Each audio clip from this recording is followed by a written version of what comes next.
در دوره چورابینی‌های ریاست کوربزانان و اولای مقامات اجرایی حاکمیت دولتی ولایت ختلان در یک جایگی با شعبه کوربزانان و اولای مقامات اجرایی حاکمیت دولتی ناحیه به نام میر سید علی حمدانی بخشیده به 29 سالگرد روز تأسیس یابی قواهای مسلح جمهوری تاجیکستان تحت عنوان مادران با عیادت فرزندان سربازان وطن میروند. این گروه مادران با قسم حربی 0307 قشون‌های سرحدی کمیته دولتی امنیت ملی جمهوری تاجیکستان واقع در ناحیه به نام میر سید علی حمدانی با دسترخوان ایدانه و تمنیات‌های نیک و تبریکات سربازان آمدند. بگذار سولدات‌ها دائم پاسبان وطن ما باشه، مادرها را حمایت کنند و دولت ما تنجی امانی صلح و صلاح باشه.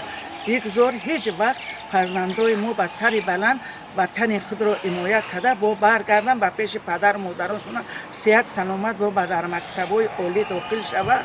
با فرزندای ما ایا عبرت گیرن، با مادرها هیچ وقت تنگسی نکشن، فرزندا را از خدمت وطن بر نگردونن.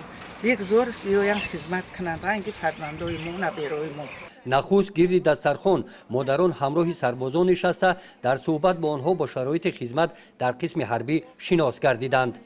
من طول یک سال میشود که در این قسم حربی 0307 ناحیه حمدانی خدمت برای میمانم. شرایطش خوب است. من اینجا با خواهش خودم آمدم. خدمت ها خوب هستند، همه شرایطش هستند. به جوانان اجرا گفتنی که اومده به مثل ما خدمت کنم. خدمت به من مردانگی، جسوری، ناترسی، دلیری را نشون داد. من در اینجا پدر و مادر وطن خود را محافظت میکنم.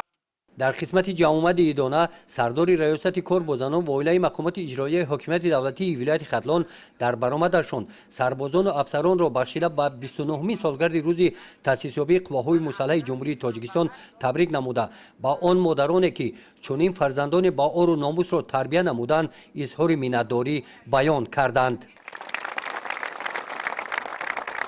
همین گونه چورابینی با ابتکار ریاست کوربزانان و اولای مقامات اجرایی حاکمیت دولتی ولایت ختلان در ناحیه واسه دایر گردید. من سرباز قطاری سیدزاده سید اکبر هستم.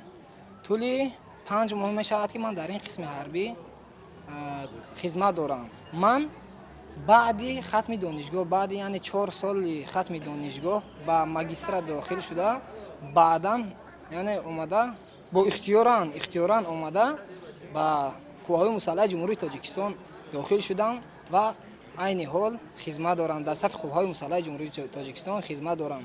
خدمت برای هر یک جوانمرد این ناموس وطنداری به حساب می رود.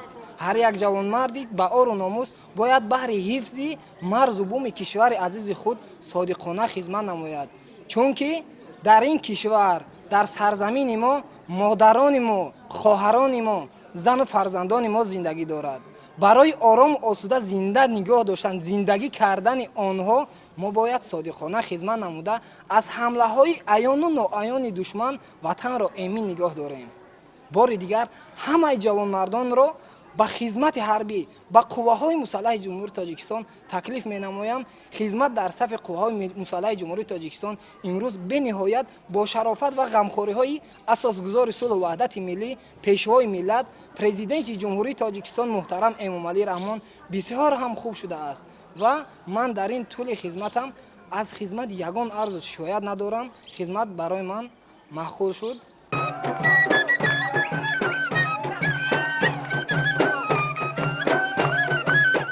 چورابینی ها را مادران با برنامه ایدانه کنسرتی که خودشان آماده کردند جنبش کردند. گزارش خواجه نظریف خدای نظر ظهوروف از منطقه کولاب برای برنامه اطلاعاتی نوید.